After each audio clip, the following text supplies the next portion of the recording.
নমস্কার বন্ধুরা, পেটুকের পাঁচালী আর নতুন একটি পর্বে আমি সুতনু তোমাদের সকলকে স্বাগত জানাই। আজ আমি নিয়ে চলে এসেছি একটা ট্র্যাডিশনাল রেসিপি, সর্ষে পমফ্রেট।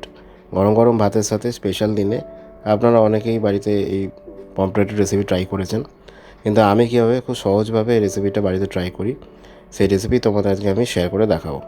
তাহলে চলো দেখে নেওয়া যাক আজকের রেসিপি। সর্ষে পমফ্রেট বানানোর জন্য প্রথমে আমি 500 গ্রাম পমফ্রেট মাছ এখানে নিয়েছি এবং সেটাকে বেশ কিছুক্ষণ আগে ম্যারিনেট করে রেখেছি নুন হলুদ দিয়ে। ওই 30 মিনিটস মতো ম্যারিনেট করে রাখলেই অনেক। এবারে কড়াইতে আমি বেশ কিছুটা তেল নিয়ে নিয়েছি। অবশ্যই রান্নাটা মাস্টার্ড অয়েল মানে সর্ষে তেলে করতে হবে। এরপর আমি ওই তেলের মধ্যে ম্যারিনেট করা মাছগুলোকে ছেড়ে দিচ্ছি। ম্যারিনেট করা মাছগুলোকে খুব কেয়ারফুলি ছাড়তে হবে যাতে ভেঙে না যায়, যেহেতু পমফ্রেট মাছ একটু নরম টাইপের হয়। এবার এগুলোকে একটু হালকা ভেজে নেবো, খুব কড়া করে ভাজার দরকার নেই, একটু হালকা করে ভেজে নিয়ে আমরা একটা প্লেটে তুলে রাখবো।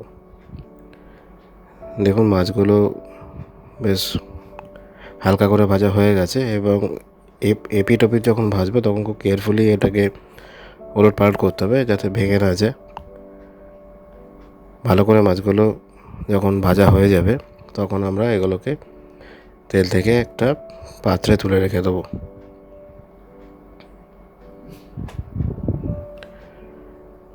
মাছগুলো ভাজা হয়ে গেছে, এবারে আমরা এটা একটা প্লেটে তুলে রেখে দিচ্ছি।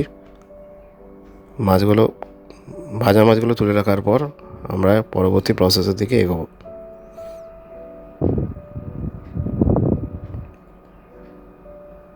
দেখুন ভাজা মাছগুলোকে এভাবে তুলে রেখেছি।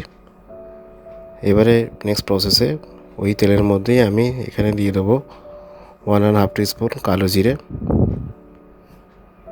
কালো জিরে রান্না করলে ফোড়ন হিসেবে এটাকে ইউজ করলে রান্নার টেস্ট হয়। এখানের মধ্যে দিয়ে দেবো 2 পিস গ্রিন চিলি, কাঁচা লঙ্কা এবং একটা মিডিয়াম সাইজের টমেটো। এবারে একটু এটাকে নাড়াচাড়া করে নেবো। টমেটোগুলো যতক্ষণ না একটু হালকা নরম হয়ে আসে দিয়ে দেবো এর মধ্যে পরিমাণ মতো নুন। এবার আমরা দিয়ে দেবো এখানে টারমারিক পাউডার 1.5 টিস্পুন, এখানে হলুদ গুঁড়ো দিয়ে দিলাম।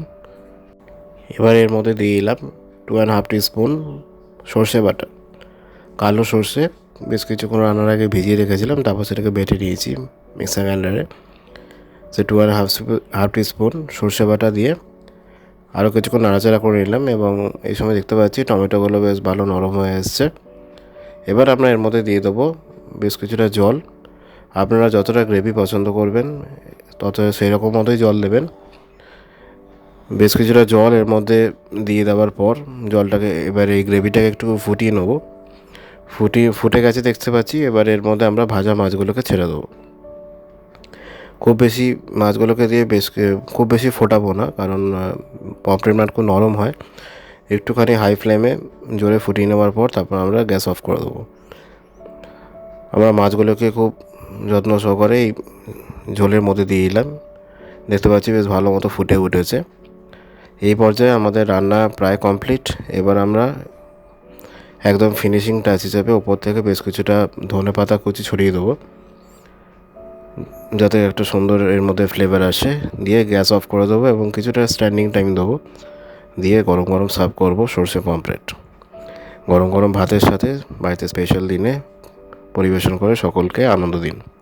রেসিপিটা কেমন লাগলো অবশ্যই আমাকে কমেন্ট করে জানাবেন এবং খুব ভালো লাগলে আরও বেশি ভালো লাগলে শেয়ার করবেন এবং আমার চ্যানেলে আপনি নতুন হয়ে থাকলে চ্যানেলটা সাবস্ক্রাইব করতে ভুলবেন না। তাহলে রইল আজ এ পর্যন্তই। দেখা হবে পরবর্তী এপিসোডে নতুন একটি রেসিপি নিয়ে। ভালো থাকবেন, নমস্কার। রেসিপিটি অবশ্যই বাড়িতে ট্রাই করবেন।